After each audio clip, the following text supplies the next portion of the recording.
know. Marcella is doing double duty as she's wrapping something up, so I don't know when she'll jump in. She's on the line, but yeah, I'm here. I'm okay. Okay. Thanks. And Stephanie is too, huh? Oh. Yeah. Well, we'll get things started. Good afternoon, everybody. Today is November 23rd. Welcome to the Montpelier Planning Commission meeting. Does everybody have a copy of the agenda? This is a call to order.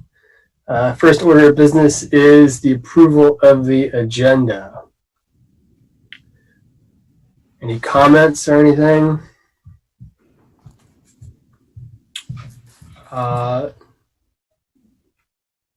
ask for unanimous consent to approve the agenda, unless anybody says anything. Hearing nothing, the agenda is approved. Next is comments from the chair. I don't have any. Next is general business. That's comments from the public or anything else not on the agenda. Do we have anybody from the public here? Sounds like we don't. Does anybody want to talk about anything that's not on the agenda? Nope. Okay, moving on. Next is considering the minutes of the last meeting on November 9th. Mike sent a copy of the minutes. Everybody take a minute to review them. I just looked at them, so I move approval of the minutes.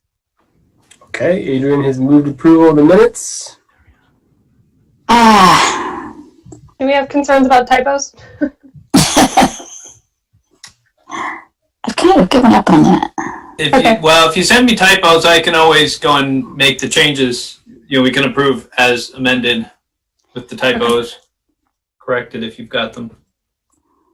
Did you have some, Stephanie?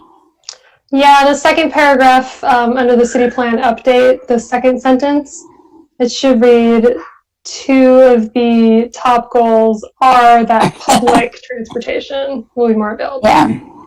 All right. Okay. And I had a question about the first paragraph, just to clarify. Was it true that the committee didn't set a goal of reducing the number of cars in the city? Was that actually kind of a negative goal on their part? Do you remember? I think we talked about that in the context of whether they had specific benchmarks, and they didn't have a specific benchmark for that. Okay, but they didn't specifically say we don't want to reduce the number of vehicles. No, they just didn't they just didn't come up with a specific number. I think okay. I think they didn't think that would be a good benchmark. Didn't they I thought they said that wasn't getting at the goal anyways. Yeah, well, one of the problems will be we can't meet the energy plan if we don't reduce the number of vehicles somehow. So anyway, but we'll worry about that later. Okay, thanks.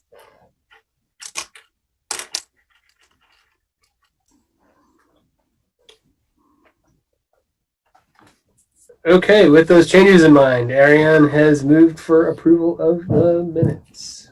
I'll second. All in favor? Aye. Anybody opposed? Great. The minutes are approved. Next on the agenda is an update on the on the record review for DRB hearings and a report from the DRB chair and vice chair. All right. Well, I sent out we met, Meredith and I met with Kate and Kevin, Kate McCarthy and Kevin O'Connell, who are the chair and vice chair of the Development Review Board, to talk about what we had all talked about, which was the adoption of MAPA, the Municipal Administrative Procedures Act, and also known as on the record review. And a quick summary for anyone who forgot what this was all about or is a member of the public and listening to this. On the record review changes how we would run the Development Review Board hearings, making them a little bit more formal. And in doing so, it would make appeals of any Development Review Board applications. If you were to make an appeal to environmental court, it would be reviewed what is called on the record, as opposed to being reviewed de novo. And what that means is, the way things are right now is it is a de novo review, which means as new. So when somebody appeals, let's say the parking garage, it goes to the judge in the environmental court, and they will review the hearing. They will review the whole application again. Now, they generally do try to limit the scope because they don't want to go and hear the entire application all over again. So they usually work to limit the scope of the appeal.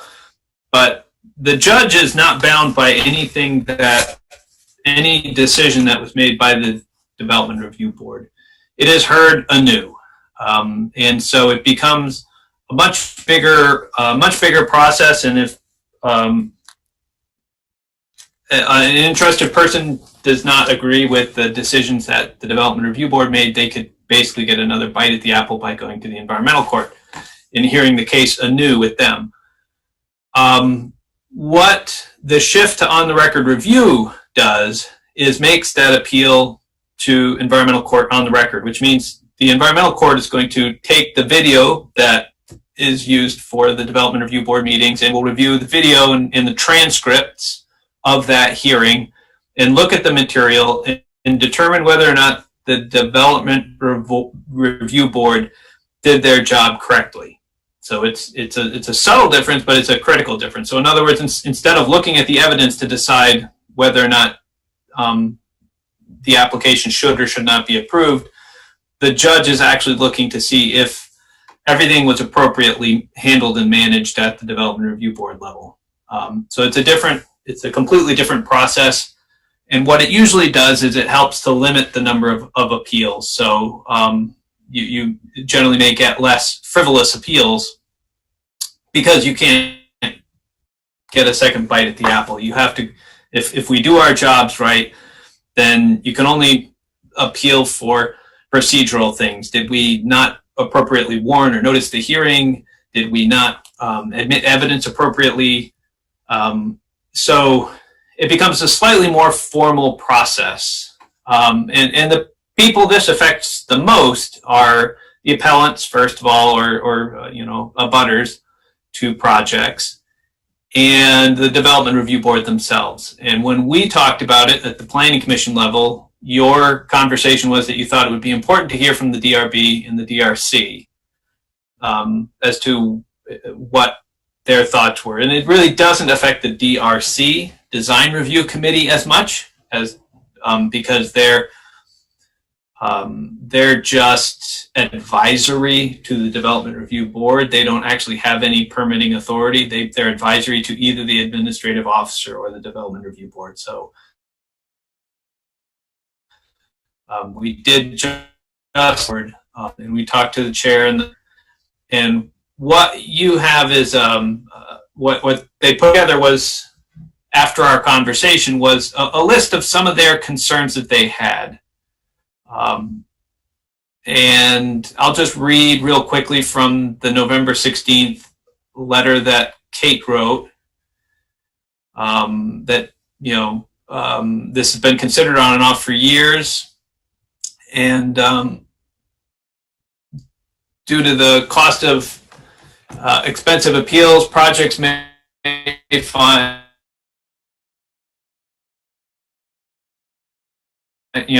people may find this desirable. It's a way it has several zoning. And these comments are based on her 7 years of experience on the DRB, and a year and a half as vice chair and 9 months now as chair. First, she thought it seems like a very involved process for a very limited problem. And she notes that we have very few appeals. In her 7 years, and her 7 years actually overlap with my 7 years here at the city. And she could remember only two appeals. There's the parking garage, and then there was an existing of a permit that was settled out of court up on College Street. So she didn't think for all of the additional effort that there was that much of a problem that needed to be solved. And if anyone wants to jump in, feel more than welcome, but I'll just go through these so that way members of the public can hear what were the concerns, and then we can talk about them afterwards if you want. The second complaint is a fair amount of training and support would be needed to implement MAPA, and this could discourage participation on the DRB. So the concern is that we have a difficult time sometimes getting enough people to fill all of our boards. And if somebody, watches a DRB hearing, they may kind of feel intimidated by the fact that this is so kind of legal and formal, and they may feel that they shouldn't participate. Mike, did or that they couldn't participate because of how it works. Yep. in your discussions with Kate, did she point out any specific sort of procedural requirements under MAPA that was giving her concern?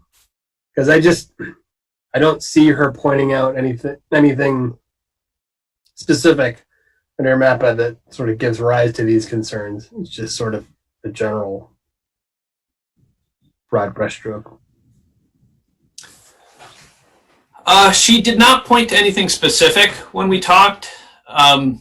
It was, and that was some of her things that she really didn't fully understand what would be involved in that. And we talked from our end. Meredith is an attorney, and from my perspective, I'm not an attorney, but the thought was that Meredith as an attorney, we may have to look, when we hire zoning administrators, we may have to look at somebody who has some legal experience, and that we may also have to appoint at least one person to the Development Review Board who has a legal background. Now, historically, we've had folks like Phil Zallinger and Dan Richardson, who are both attorneys, who very easily could have understood the requirements of the rules of procedure to properly make sure that we are handling our DRB meetings. And so whether that's the chair or whether it's somebody who gets appointed as, say, a parliamentarian who is just an attorney, maybe they get a stipend to sit on the DRB to make sure that we meet those requirements. So we talked about those as options, so that way we kind of take that out, but she still felt that the process would be slightly more formal, and I personally don't know the rules of procedure, so I don't know how easy or complicated they are, but the thought was that this was going to be more complicated than was necessary.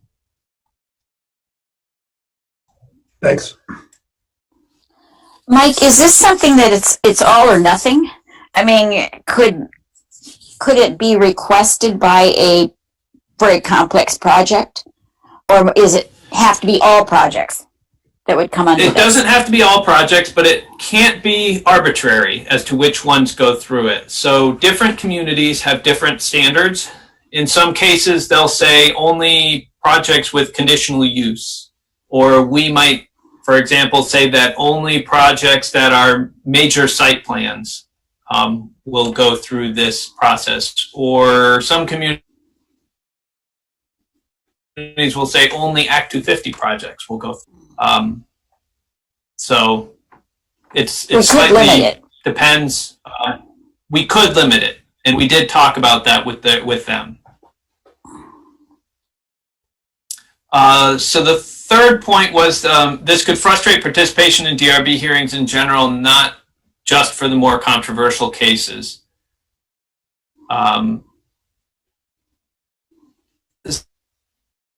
So this was just a sense that some people may be intimidated, and this could be neighbors or abutters or somebody else could be intimidated by the fact that this is a slightly more formal process. And in a community where we're trying to strive for inclusion and equity, that making a process slightly more formal is just going to perhaps lead to more people who don't want to participate, even as abutters, because they just don't know when or how to participate in that process. I think some of that could be overcome. I don't think any of these things that are here are impossible to overcome, but these were certainly the concerns that she had, and certainly things we should keep in mind as we're thinking about it, is that, you know, making a more legal process, if anyone has ever been put into a situation where you're going to court or you have to get in a more legal situation, it does feel more intimidating. You don't know when you're allowed to speak up or how to participate. And you feel like you might need an attorney to represent you when that's really not the case. So the fourth thing they talked about was the adoption of MAPA could undermine the city's ongoing efforts of inclusion. Again, this relates to number 3. Formalizing the hearing process could make it more intimidating and less accessible to everybody. 5, it seems likely that for projects to which people are fiercely opposed, the appeals would simply shift to being procedural appeals. So the sense was that while sometimes the sense might be, you know, well, this will help cut down on some NIMBY type appeals. If somebody has an attorney and wants to appeal, they could file a whole bunch of complaints on, you know, in the earlier steps, they might go through and turn what is more of a citizen board into having somebody come in and say, I'm an attorney, and in the first thing, I want to depose any, you know, as the attorney for the neighbor, I want to depose all of the applicants, witnesses before we get into this process, and really turn what is a citizen review into a very formal, you know, and basically slow down the process by saying, I want to depose everybody who's putting in evidence. I want to be able to file appeals and make claims on whether people can or can't provide testimony, or questioning that testimony, or providing cross-examination, and really kind of turn the process, which is usually driven by the chair, into a process that's driven by 2 attorneys beating each other up back and forth over whether something is inappropriate or inappropriate, and do we end up with 10 hearings to get through what we used to get done in 3 hearings, because we have to have a whole bunch of formalities just because somebody decides their best approach to winning is by slowing down the process and beating things up. And so their sense was it's not going to necessarily take away the appeals. The appeals are going to be appeals of, the DRB should have considered this, you need to remand this back to the DRB. And the DRB hears the hearing, and then it goes back up to the environmental court where they say, well, but the DRB didn't do this, and they should have allowed us to question the testimony of this, and that's not appropriate, and it gets kicked back down. So they felt it wasn't, although the goal was to let's remove the appeals, it's just going to be different appeals, was their opinion. So, question. Oh, Sorry. go ahead, Marcella. Thanks. Mike, do you see a lot of currently the e-court remanding stuff back to the DRB? They usually don't, because most of them don't end up,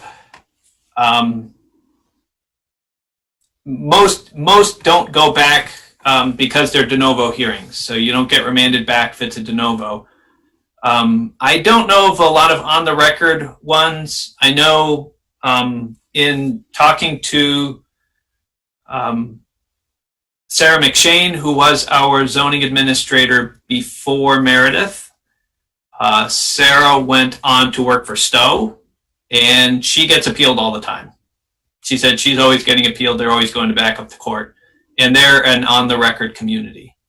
So from the standpoint of, well, this will cut down on appeals, that certainly is not the case that Stowe finds. In her experience, I mean, to the extent that you feel comfortable sharing it or having a, do you have a sense of whether she feels that on the record review has been helpful in Stowe with all that litigation, or not? I would have to, I think she'd kind of have to speak for herself. I think there's a mix of both. It has its pluses and it has its minuses. If you're doing it to avoid appeals, I think she would probably say it hasn't avoided the appeals on her case. No, it just changes the dynamics. In Stowe, it's a little bit different community, which we talked about with Kate and Kevin, in that there are a lot of people from other states. There are a lot of second homeowners. There are a lot of people who are from states that are very much used to, you just hire an attorney and you go back to the DRB and you fight everything out. And that's not historically the way Montpelier has been. Montpelier has always been more of a community of folks and a citizen board, and we don't get a lot of projects where attorneys show up at hearings. It does happen from time to time, but usually though it's my brother-in-law is an attorney and he shows up, or those types of attorneys, not necessarily hiring somebody to fight it unless it's a big project like the parking garage or Saban's pasture, or in which case those are ones where groups will come together and appeal the project.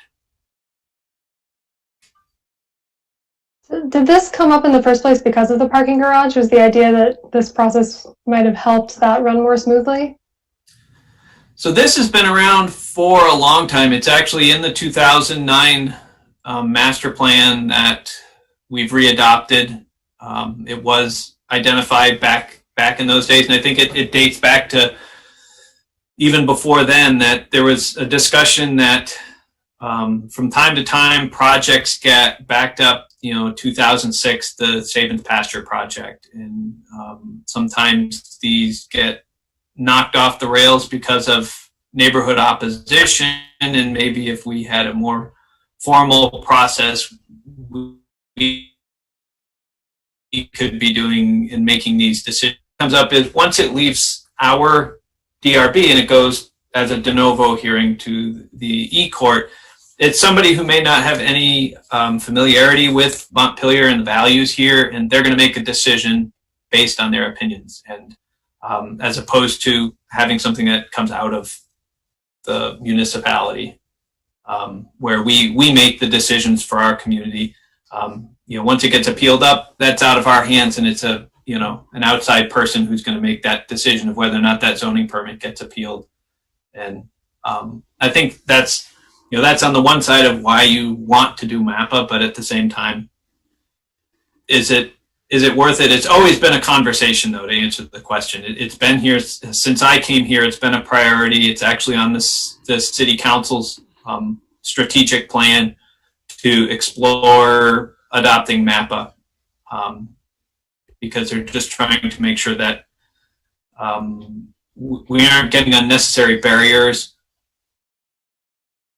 put in the way of housing project. It wasn't actually at all about the parking garage. The parking garage just makes a good example.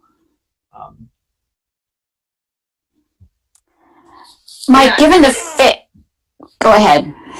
Oh, I was just going to say, to Kate's first point, I mean, I think just because there haven't been a lot of appeals, I mean, I know projects have not gone forward because they're worried about getting appealed. So, I mean, that's just another consideration to think about. But I do, I think her other concerns are, I don't know. But just on that first point, I wanted to say that.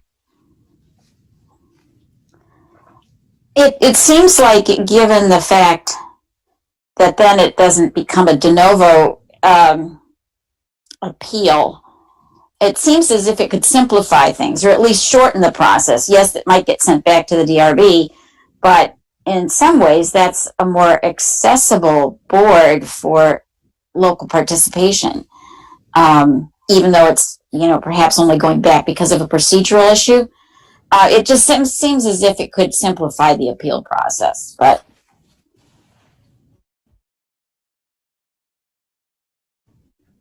I also think when we talked about the first time. No, go ahead, Stephanie. Sorry. When we talked about this the first time, I think where we landed is that we wanted input from the DRB so that we could better understand the issue. And this seems like some pretty clear input to me coming from Kate that she's not interested. I think she definitely knows more about this than I do, so I respect that opinion, and I know her. I respect her as a human. So I think her perspective here makes me think that maybe this isn't the right time to do it, or maybe it doesn't make sense. I don't know that I'm hearing a lot of compelling reason to do it despite her comments. Yeah, I mean, I guess I feel like maybe this isn't the right tool, but again, because I've just heard of projects that don't even try because they're worried about getting appealed. I mean, like, I think it's a very compelling, I think it's a problem in Montpelier. And I don't know, I wonder if there's a way to mitigate. I mean, I agree with you on Kate. I think she's brilliant. And the fact that she doesn't want to do it is important, but I wonder if there's a way to mitigate the other concerns or have a conversation with her about other possibilities to work on this problem. Yeah, I would agree that it's an issue in terms of people not. Well, I think the challenge is that it feels a little bit like if someone wants to kill a project in Montpelier, they'll kill the project. So I think that's the perception anyway. I don't know how often that actually happens, but I feel like that's the perception. It feels like if someone doesn't want it to go through, it won't. And I don't know if this specifically would prevent that.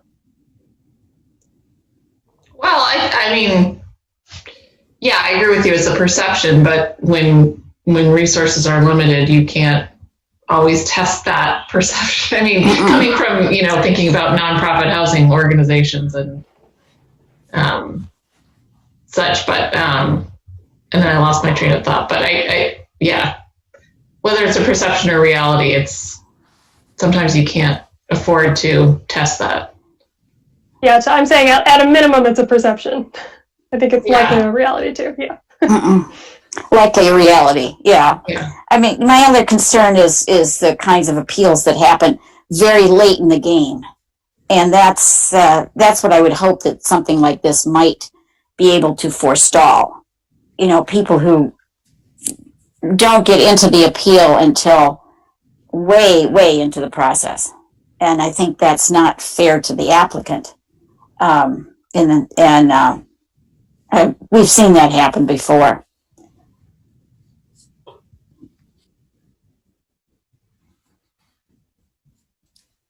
Yeah, and I think with resources, I think there are ways to address, if there was a desire to move forward and there was a concern about certain issues, I think there are ways of addressing those concerns. Again, I think the board or the council would have to, in my opinion, appoint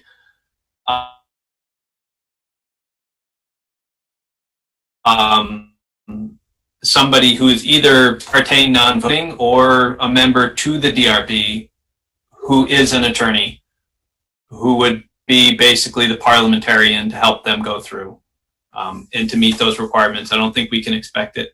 The times I've been in support of this in the past have been times, as I said, when we had really top-notch attorneys that have been on the board, and we've had a turnover, and we now don't have attorneys on our DRB. It's a much more diverse board, so it does present that question of, okay, how do we deal with those? How do we tackle the issue of being inclusive or having people feel outside there? There may have to be somebody who is available to provide assistance to people who are abutters. I mean, they're not members of the board.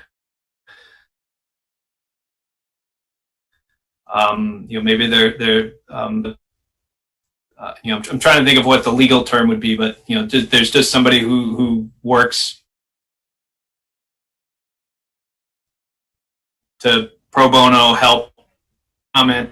There's somebody there who can go through and say, okay, I can let you know when to provide comments, or I can provide your comments for you if you don't feel, by helping people provide testimony without feeling like they're being excluded from the process because they don't understand how it works or whatever. You'd have somebody there who'd be an agent to help them navigate the process. I think there are ways of getting around it if we wanted to have a more formal process.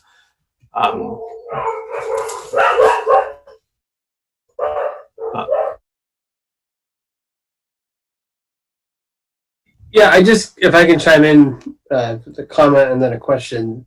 I can only speak from my experience. I've been working in administrative law for my entire lawyer career, and I can say that providing this sort of framework, I think, has a lot of benefits to the DRB in terms of creating structure for how they render their decisions, and I think for the appeal reasons that we've discussed. One of the I wouldn't even call it a downside. I think one of the burdens that the board would have to carry in order to do it, I think, Mike, you hit the nail on the head, is and this has been part of my experience working in administrative law and various other places, is you have to serve as sort of a public information resource for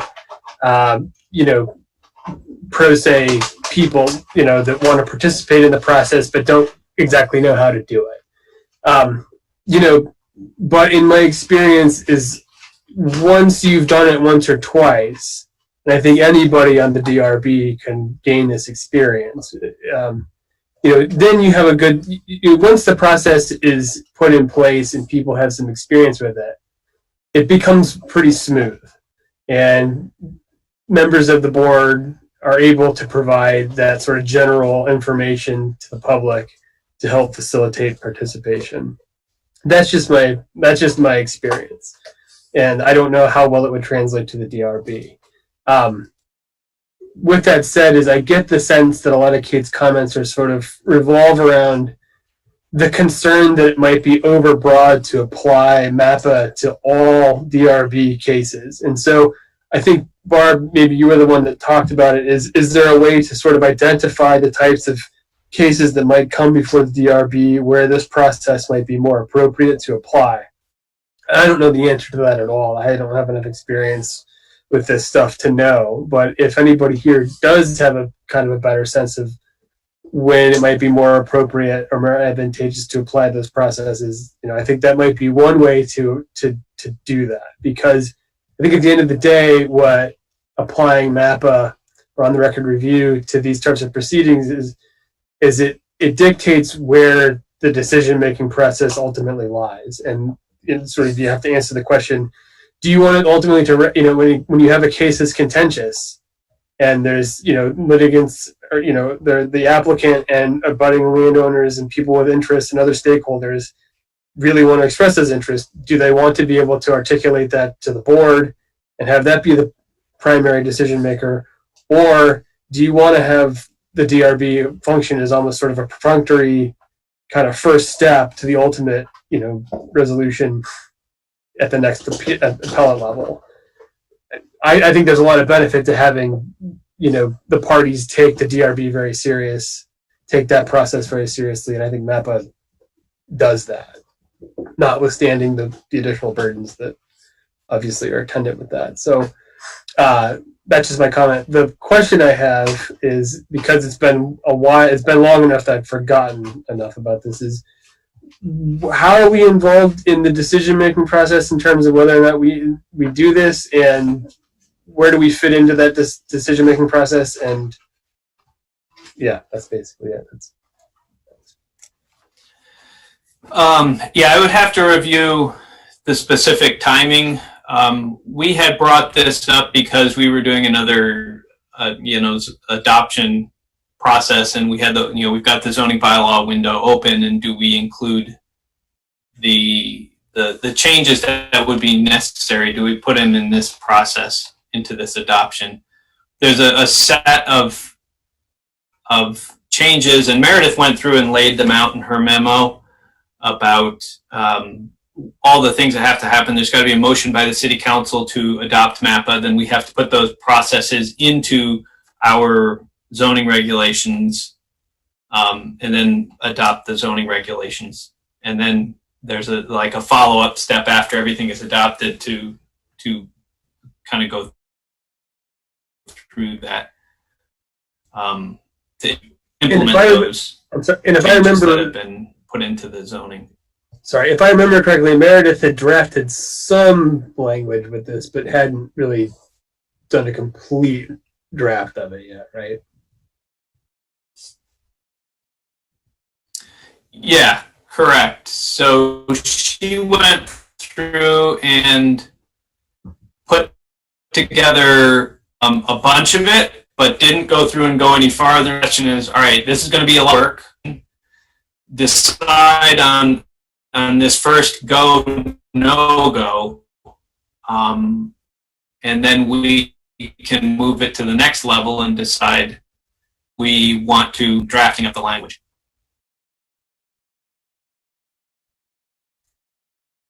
Can I add one other thought? I appreciate that she brought up the city's ongoing efforts at inclusion. I guess I wouldn't mind, if we're going to do anything further, I wouldn't mind a little more conversation about that. I can see what she might mean by that. I'm also not sure that formalizing it will, I understand that there's like a learning curve and people would need to understand and may feel more intimidated, but I wonder if there might be some equity benefits from formalizing the process as well. So, because, and I don't really know exactly, I don't have more thoughts about this, but I just want to make sure we're not just thinking like, well, because it seems less friendly, therefore it's going to be exclusive. I want to make sure that's actually the case, and that there wouldn't be equity benefits from creating something more formal, if that makes sense. Yeah, just to dovetail on that, again, I can only speak to my experience with these sorts of processes, creating that sort of framework, that formal framework around the process, I think in a lot of ways democratizes, the process a bit. And because without the process, I've seen instances where sort of stakeholders come into the process that have concerns, but they just end up sort of shouting into the void. And there's no real sense of what their comments or participation means to anything. Whereas if, once somebody comes into the process and there's a certain level of responsibility that participant, has in the process, that's a bit of a barrier, but I feel like it's fairly low. It's a pretty small barrier, but it's understood what that person's participation means in the process a little more. And I think if we do have broader concerns as a city about public participation and equity issues, I think there's like a whole host of other things we could do to make sure people feel welcome and able to be heard. And I don't think just not taking this up is going to really make that much of a difference. I think those would be very proactive efforts that would need to happen. Refreshments at the hearings, agreed. I mean, honestly, childcare, like that. I mean, just like, yeah, the thing you said, Mike, about like having somebody sort of walk people through and understanding what the process is. I mean, that could easily be happening now. So I don't want to downplay it. I mean, I do get that coming into a more legal thing is intimidating. I just don't want to go unexamined, because I think the equity piece is really important. Yeah, and I agree. I think there are equity benefits in that. One of the arguments in favor of the MAPA is that it's meant to address some of the NIMBY concerns, and some of the NIMBY concerns, you're going to have your opportunity, but you're not going to be able to appeal this to somebody else.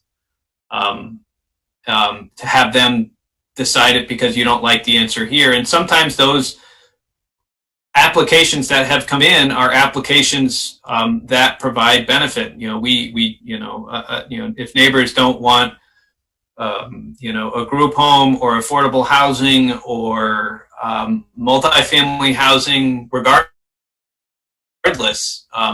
of the income, they may fight it, and those projects don't happen. Or as Ariane says, they don't even bother applying because they don't think they'll ever get approved. And the formalized process actually helps those disadvantaged applications get approved. But again,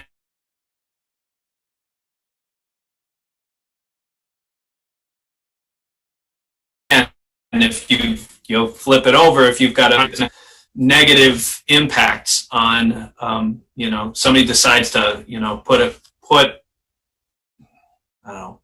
a waste transfer center on Berry Street because they feel that's going to be the easiest place to get it approved because people, are lower income and aren't going to be able to organize to fight it. In other communities around the country, that is precisely what happens. Find the poor and plunk that use that nobody wants in there because the citizens aren't going to be able to organize to be able to defeat the project. And so that's where MAPA can work the other way and hurt the equity issue in that if you can't navigate the process and the bigger applicants can navigate the process, they may beat you up on the way through and simply get approved because they know how to get approved and you don't know how to defeat it. I don't know if that would happen. Yeah, thanks, Mike. It's tricky.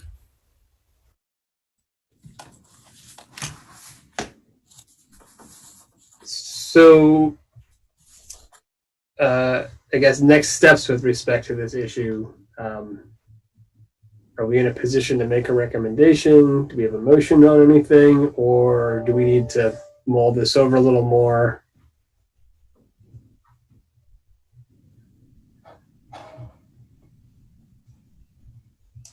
I mean, we can make a decision of, one of three choices. The idea is still alive, the idea is dead, or the idea needs more conversation and discussion. What specifically would the idea as alive next step be? I would probably sit down with Meredith and re-review her memo. It's been a couple of months now, and I can't remember offhand what the next step is if we go to City Council to get approval before we draft language to put into the zoning, or if we simply start putting stuff together to put in this round of zoning adoptions. It's starting to get a little late for this round of zoning adoptions. I can see how quick we could put that together. I think it depends whether or not we have to go to City Council first.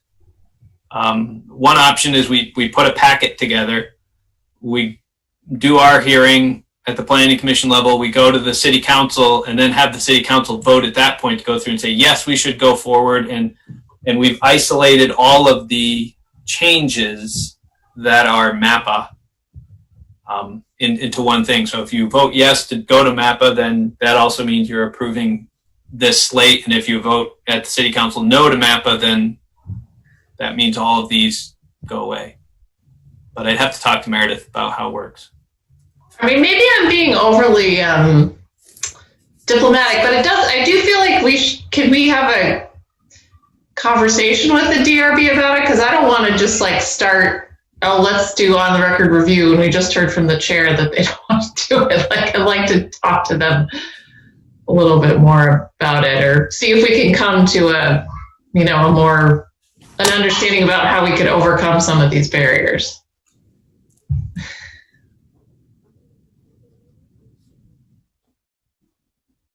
We could certainly set up a joint meeting to try to set something up where we can have a direct conversation between the two commissions and boards, and do it that way. it also may be helpful if we did that, that we try to find somebody who is familiar with MAPPA, maybe even inviting in David Rue, who's our city attorney, or somebody else to kind of go through and, you know, because there's a lot, just so much stuff. I've never done MAPPA, so so many times I can usually come in and give people my experience in you know, in how I've handled things or seen things done, but I've never honestly had to do MAPPA for any community that I work for. So it may be helpful to have somebody there who has the experience or has the legal background to say, no, you're overdoing it. That's not how this is going to happen. It's much less. It's not that when we say it's more formal, it's not that formal. Or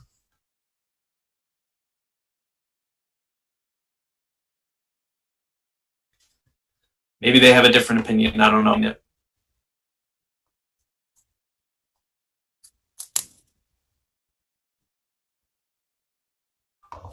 I mean, that sounds like a good next step to me, but I don't know what others think. Yeah, I think so too. Yeah, I agree. I agree with Stephanie that I don't want, or both of you, I don't want to, like, if her letter is fairly strong, I don't want to, but so, yeah, it would be nice. I like the idea of inviting an expert or two. And maybe someone who's gone through the process. I don't know if that means someone like Sarah or someone, you know, maybe an applicant who's gone through that process. Yeah, I mean, they're different communities. It's a range. There's only 8 communities that have gone through and done MAPPA. It hasn't been a lot, hasn't been a big rush to do it. Some big communities that you would have expected, like Burlington, has not gone to MAPPA. Other communities, Chittenden County communities have, but it hasn't been there hasn't been a big rush to do it. So, but we could certainly find someone, whether it's Sarah McShane or whether it's somebody else who could come over and give some of their experience about it.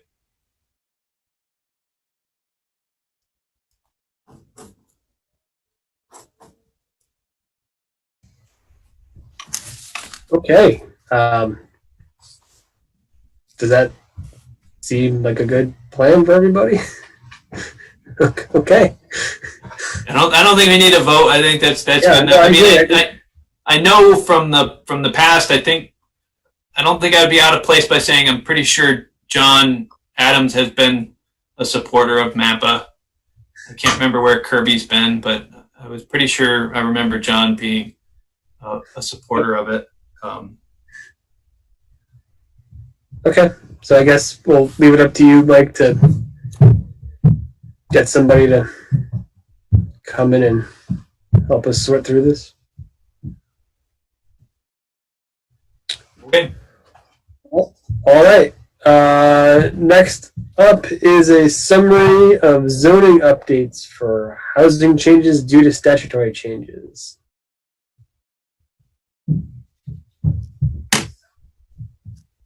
So we had what was S237 or 235 or something like that that was approved.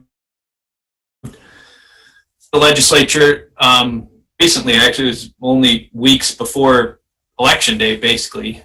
They finally wrapped up the legislative session, and on the last day they passed this housing bill, which made a few requirements, some of them larger requirements.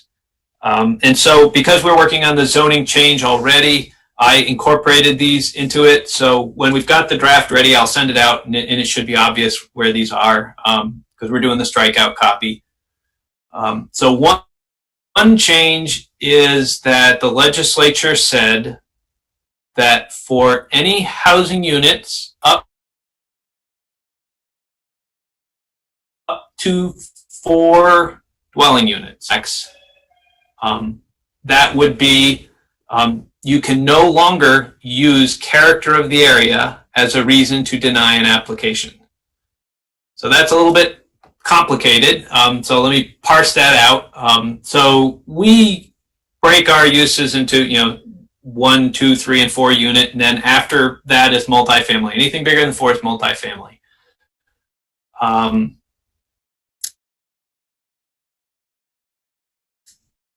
Now, character of the area comes in during conditional use approval.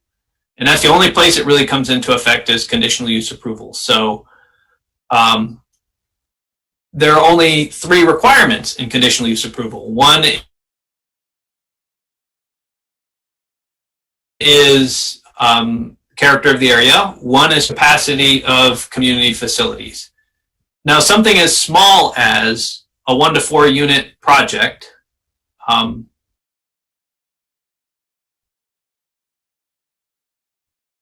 would never have an impact on traffic impact on the character on the capacity of facilities. So it's somebody putting in a 4 unit building, nobody's ever going to say there's not enough fire department capacity to provide for it. So what we made as an assumption was that because it was very limited, it didn't happen in very many places.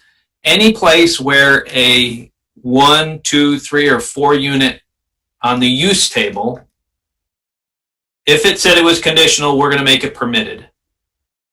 So that just makes them administrative. Because we can't really deny them for conditional use, we might as well just make them permitted uses. And so that was one change. Does that make sense? Not too confusing? Yep. So you said there were 3 things for conditional use approval: character, capacity, and what was the third one? Traffic. Traffic was the other one. Oh, traffic. Okay. Yeah, that makes sense.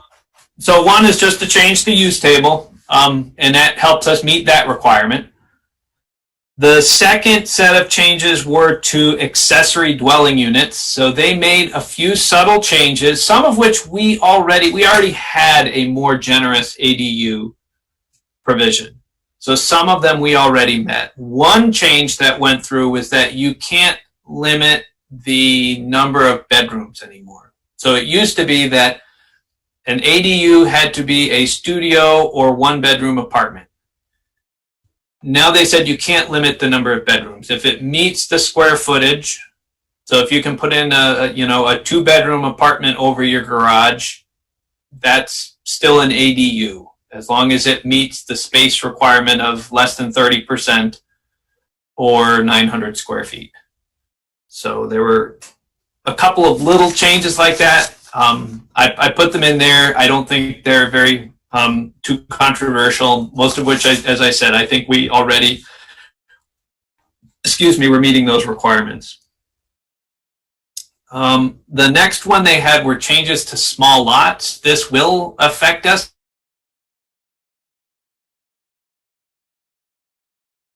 Although I don't know how much. In general, any lot that's less than the minimum lot size. So if we have a minimum lot size of 5,000 square feet and you own a 3,000 square foot lot, you have a small lot under state law.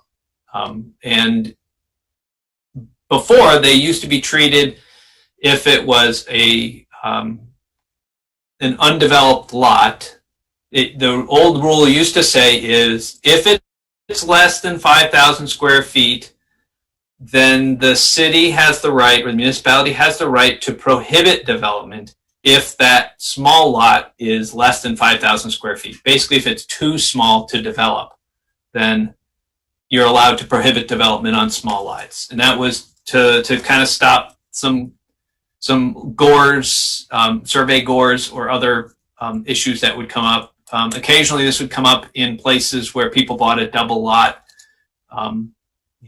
especially lakeshore communities or urban communities would have these old subdivisions that went through and maybe made 3,000 square foot lots.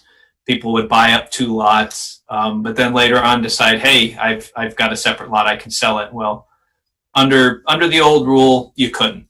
Under the new rules, if it's on water and wastewater, then it is still a developable lot. So we had to change it. So we're not really sure how that's going to entirely play out. We did talk to David Rue, our city attorney, and we said, well, does that mean it's exempt from all requirements, like setbacks? And he said, no, it's developable, but it still has to meet the requirements. So it still may be undevelopable because it can't meet the setbacks. But we can't deny it simply because it is too small. I think for the most part, we may get some. It's not going to happen a ton, but there may be a lot that's as small as 1,000 square feet that we would simply have to look at as a building lot now. Mike, didn't we already say that any lot, even if it didn't meet the minimum lot size, could be used for a single-family dwelling? I thought that was already included. There's something in there about small lots. Yeah, there was. I'm trying to remember what. I would have to go and I'd have to do some search to see if I could find that.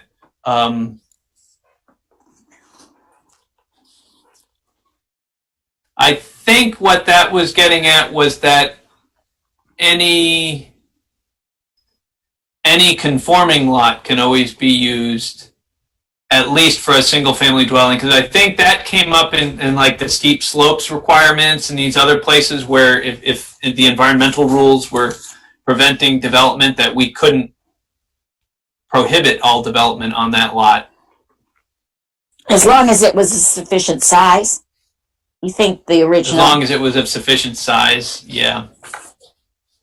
I can't. But this just meant I had to make a few adjustments to those vested rights rules that are at the start. So you'll see some changes there. Again, I don't think it's a really big deal, but it is a change, and I thought I would give you the update on that. So the second set of changes that we went through, Meredith and I and Kevin Casey, the community development specialist who works on the housing with us, was because we were adjusting some of those housing things on the use table, we had noticed in using the zoning for the past 2 years that there's some inconsistencies in the use table and how we define them. So there were gaps and spaces where things didn't line up.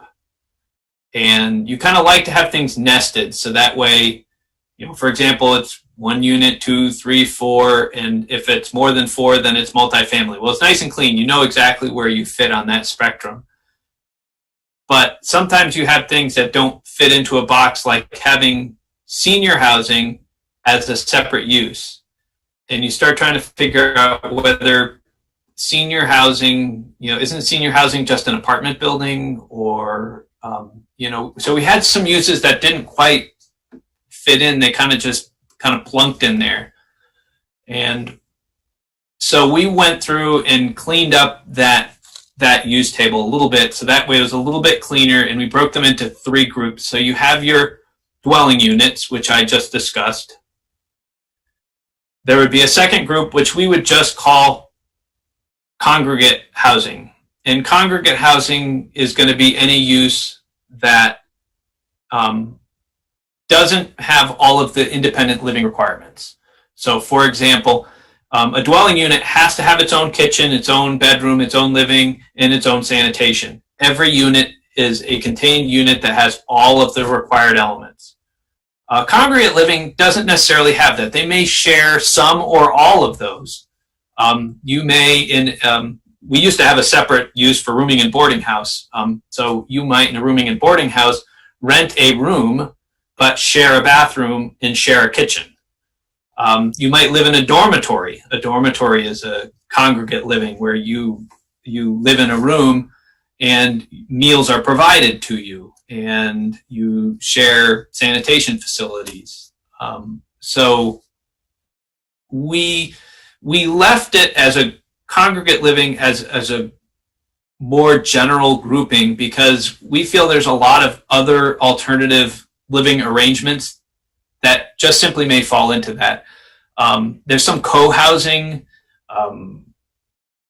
commune type arrangements that people could come up with. And rather than try to define each one, we just said, look, if everybody gets their own dwelling unit, then you're a dwelling unit. And if people are living in a different living arrangement where you're sharing these things, then you're going to be congregate living. And we made them mostly conditional uses because we're really leaving it broad and we don't know how that's going to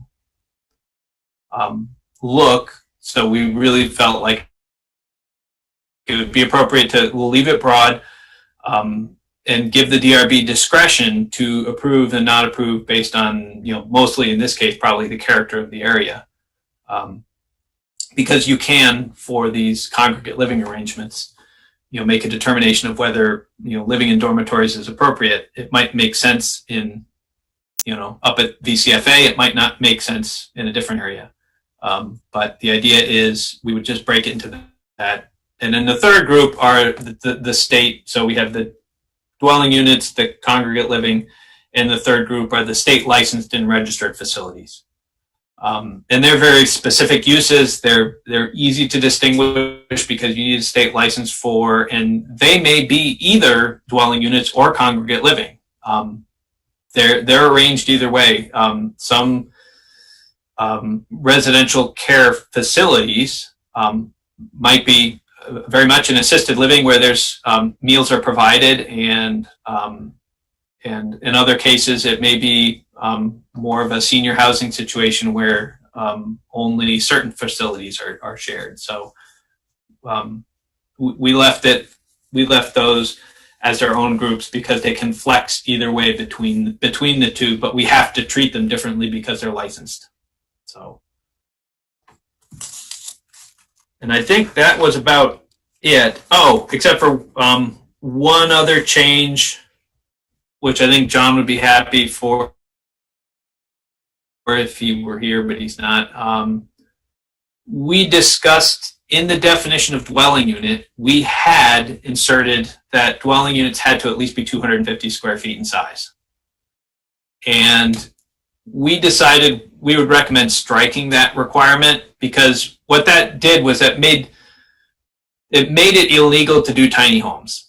And so either we were going to have to make tiny homes their own use, or we were going to have to find some other way of managing them. And knowing that that concept is out there and knowing that that may come up from time to time, that we should, if we just remove the 250 square foot minimum, then a tiny home is no different than any other home. As long as it contains the 5 required elements of a dwelling unit, then it's a dwelling unit. If you can fit all 5 of those into 150 square feet or 100 square feet, then go for it. We just have to see that you've got, wastewater, living, cooking, sleeping, and something else. There's five of them that are in the definition of a dwelling unit. So as long as you can meet that, go for it. Well, now you've piqued my curiosity, Mike. I need to know what the fifth. You said wastewater. Is it just regular water? Water access? All right, so you're gonna make me look it up. No, you don't have to look it up, Mike. I was just teasing you. I'm not looking to build a tiny house right now. So, living, sleeping, eating. Well, I guess they have eating and cooking as separate. That's why I didn't get it. Eating, cooking, and sanitation. Living, sleeping, eating, cooking, and sanitation. So.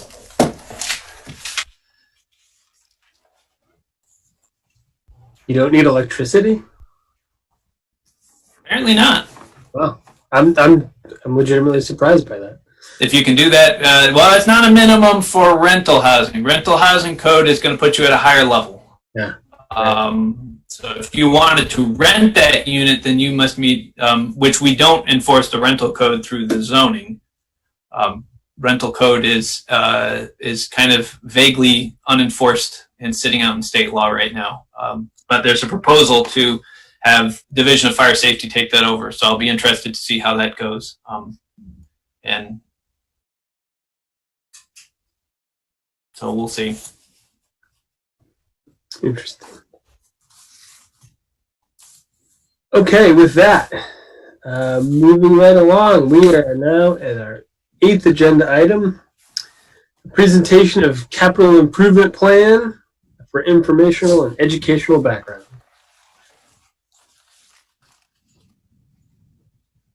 All right, so I sent out the Excel file. You know, I didn't bother trying to PDF it or anything. I just figured I would send it out. There was some conversation last time when we were talking about the transportation plan about what is a CIP, how does it work, and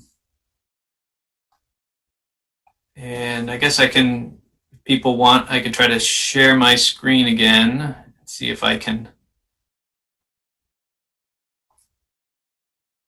pull that up.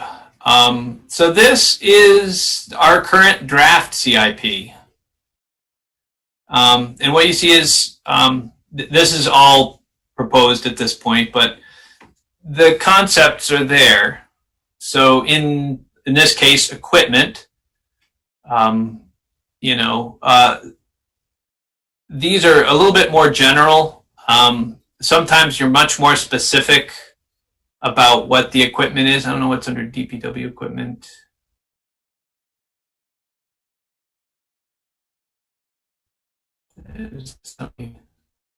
So there's the way DPW breaks down their equipment. So you've got bucket loaders, trucks, F-150s, the date purchased, the life expectancy. So what you can do once you've plugged all these factors in, and if you plug in a cost, what it can do is, you know that if you've got a life expectancy of a bucket loader for 15 years, you can place out where this is going to be. And I don't know how far out this goes. This only goes out to 2028. So what do we got? 1, 2, 3, 4, 5, 6, 7, 8 years. So it's a current year plus 7 years. They can be out as long as you want to make them. I've done them for communities out to 11 years. And the idea is that you would be able to put in the purchase date and the life expectancy and know that 13 plus 15 is going to be 2028 is when we should be looking at purchasing a new bucket loader, for example. And this goes right on through. You would simply put each one of these different wing trucks, plow trucks, sweepers, and you factor them in and you put in how much it costs for them. And then you've got two ways that you can pay for that equipment, one of which is to amortize it and put that money away. So you might do that if you had a large ladder truck or something that's really expensive for a fire department. Or you might have to bond for some of those. But the idea is that you can start thinking ahead and spacing out. You know, you hope you get to a point where you can space them out well. You know, if your plow trucks are good for 10 years and you own 10 plow trucks, and we might as well just buy one a year and be on a good replacement schedule. And it gets more in-depth than that. I know working with different DPW garage guys, they factor everything in to make sure that they are looking at the resale value, for example. You know, a lot of I've heard complaints from counselors sometimes about, well, why do we have all these new trucks? Why don't we just drive the old trucks and keep driving them? And sometimes it comes down to resale value. They price the economics of, well, we're going to buy it at $150,000, and if we trade it in at 8 years, then that's our best resale value. We can trade that in, get good trade in on a new truck, and then we don't have to pay people to fix trucks. Otherwise, you've got to have hired mechanics to keep your trucks going. So it's a balancing act that they factor in. The idea of the capital plan, as I said, is really to look, in this case, equipment.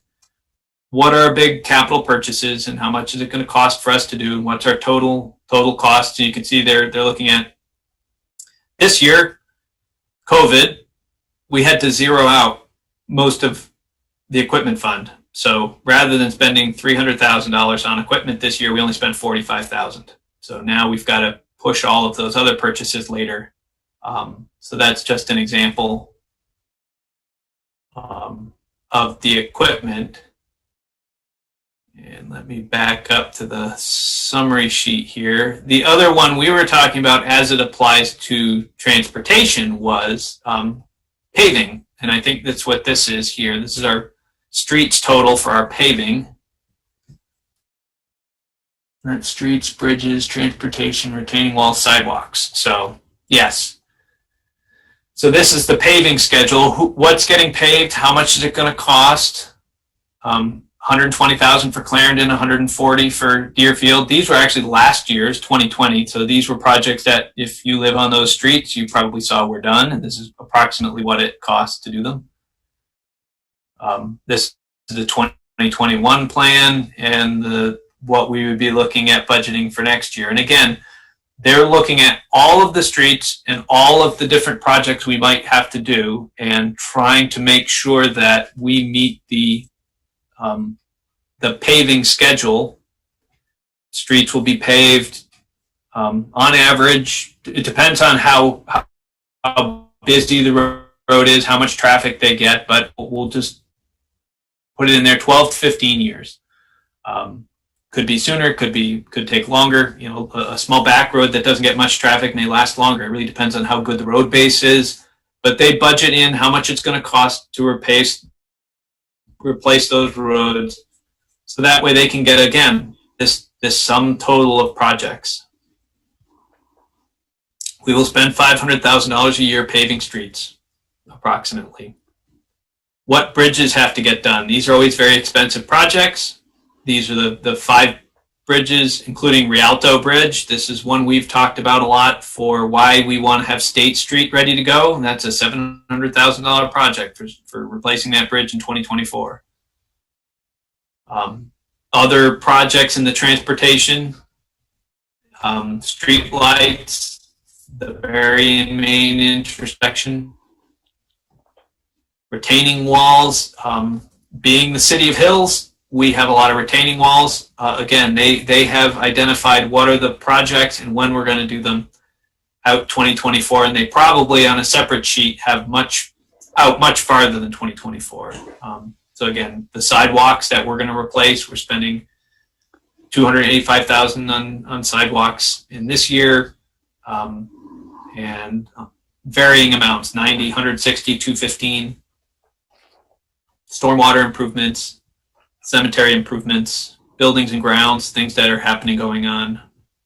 So again, this pulls everything together that the CIP, our capital improvement plan, when you add everything up, is a considerable amount of money that we spent. 1.7 million last year, 1.3 million this year, 2 million next year, 1.8, 2.5. So it gives you an idea. When we talk about how to implement our transportation plan, and most of these are transportation related, not all of them. This is buildings and grounds isn't really part of transportation, but a lot of these other pieces are. That's an important piece. How we implement our transportation plan, a lot of it comes down to how do we spend our $2 million this year, or 1.5 million. And how do we lay out these projects going forward? And are we putting enough money in? That was part of the paving schedule. If anyone was remembering back 8 years, 7-8 years ago now, there was a big issue with how bad the streets were in Montpelier because they hadn't been, nobody had been putting enough money into paving. And so every time we had a budget shortfall, the first thing that would get cut is paving, and it would never come back. So they made an effort that every year they would add another 200,000 into the paving budget to get it up to a much higher amount. I want to say 800,000 a year. Where was streets? Yeah, it was to get up that 600, 700,000 a year, I think, was where we were trying to get up to. This year will be an anomaly because it's COVID, but that's a little bit of what they're trying to do, is to make sure we, by looking at a sustainable, how much money do we need to sustainably manage our streets? How much money do we need to sustainably replace our equipment? and you put all that together into a big capital plan, and your budget geeks love this stuff. It's put all on the tables. You can figure out exactly how much money you need and how much money we need to raise, and where can we get grants to trust some of those costs, and go from there. So I guess I'll take some questions. So, Mike, I assume a lot of these are connected. So if the storm water is being replaced on a certain street, then that's also going to get sidewalk work and street work in the same year? If you were to look through, you may find that. Or what you may find is the stormwater happens a year before. If you were to pay attention, I get to see it a lot because I have a nice long commute. But if you ever watch the state, you'll see the state will go through in 1 year, and they will go through and replace culverts, and they may replace some bridges, and then they may do some ditching, and then finally, like the fourth year out, they'll go through and repave everything. And it's really because they're starting at the bottom and working their way up, because they don't want to go through and repave a street and then have a culvert fail. So they'll go through in 1 year and replace all the culverts on that same road. And the roads are terrible still. And then they go through the next year and they work on something else, and the roads are still terrible. And then finally they reach a point where they go through and they pave everything. And it's part of their CIP that at the state level that they'll go through and determine what happens. And you probably would find if there was a gap in a sidewalk, and actually it's nice that it's actually highlighted here. East State Street needs a retaining wall. East State Street needs a sidewalk. And I'm surprised I don't see the numbers lining up, but I would have expected, because this is a project that's coming up, that I would have expected this East State Street would have popped up in all three, because I think it's a stormwater project, a retaining wall project, and a street project. But maybe they lumped some of them together. There it is. It's up here for 2024 for 275. And it's a retaining wall project. Maybe they put that separately somewhere. And it's a sidewalk for 150. So you see the sidewalk and the street paving are being done in the same year at the same time. Okay. I thought that was coming up sooner, but maybe they're doing the right-of-way and acquisition, because some of these projects, like East State Street's a big project, and if you don't own the right-of-ways, you sometimes need to go through and purchase or go through takings process or something. If you don't, not all places have uniform things, and sometimes you need to go by and pick up something. So getting the surveys and the planning done for a big project like this, you might have to do $50,000 worth of work here in order to get the permits ready here, in order to build the projects here. And one more quick question under buildings and grounds. Energy Committee was actually asking about this because we didn't know if that was included in this CIP. What is building/land for $254,000 in FY 2021? How does that break down? I don't know. I don't know what that is. It must be a very specific project that's out there. Does it break out in your spreadsheet or not? The 254?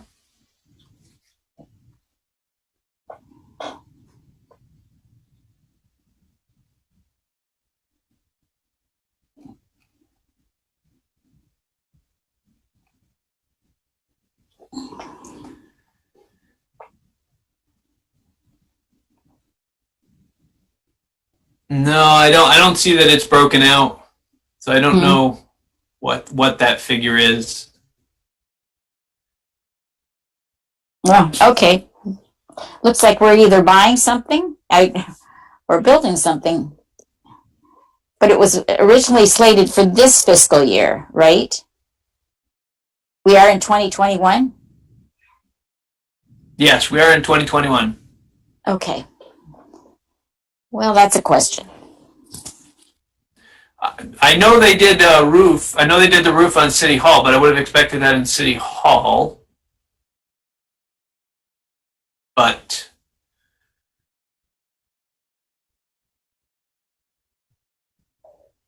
yeah, I don't know.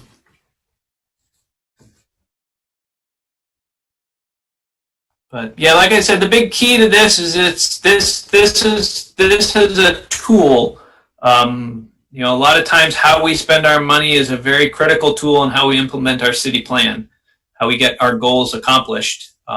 So we talk a lot about regulations and policies, and sometimes planners get stuck in that world, and we miss the fact that so much work gets done through the CIP, and making sure that we participate in that is the right way to make sure that our stormwater goals are met, and that our complete streets goals are met. You know, are we prioritizing? And I think this goes to when the Transportation Committee talks about wanting to be on equal footing with alternative transportation and automobiles.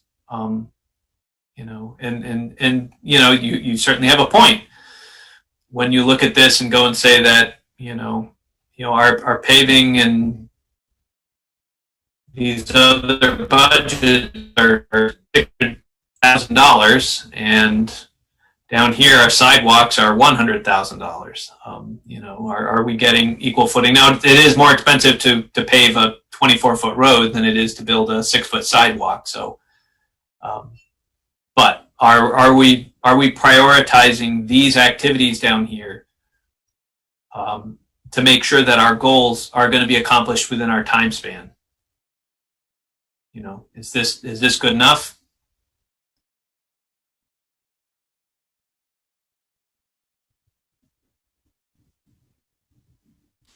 Mike, is this the current proposal? It's going to city council, or I mean, they review this, right? Yeah, this was just a draft. I was trying to get a copy of last year's because I didn't want to confuse people with an influx one. But the only one that I had, this was emailed to me from the finance department it was emailed to all department heads as the primer for the budget congress where we talked about developing the FY22 budget. And so this is not by any means this was just a draft that was in the works, some of which is capturing the adjustments that were made to 2021, and some of them were how are we going to meet our goals of 2022. And it may certainly have been that in the budget discussion we had to cut $100,000 out of the budget, in which case people would have to go through and figure out where are we pulling $100,000 out of here. So this is by no means the proposal. It was just a draft that was out there, and it's meant to really be just kind of educational to kind of show people what one looks like. And in fact, this is ours and reflects a number of years, and you know, hopefully people, you know, and it affects not only just transportation, but all departments. I mean, fire and EMS, you know, they've got capital needs, whether it's buying ambulances or improving and building equipment. This could be the parks department. You know, it's a smaller capital fund, but they've got equipment that they need to maintain. The cemetery, at the same time, they've got trucks and equipment they need, and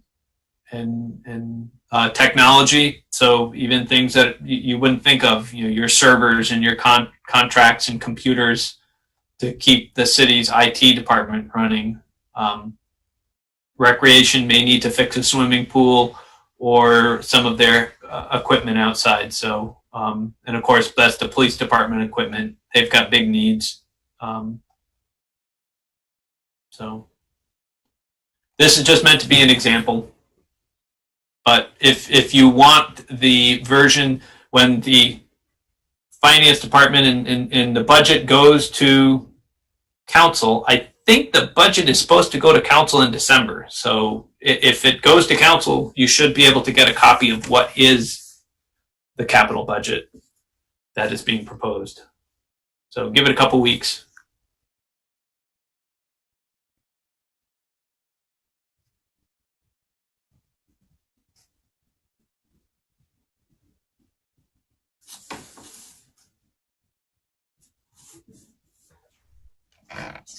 All right. Well, thanks, Mike. That was informative. Anybody have anything else they want to discuss?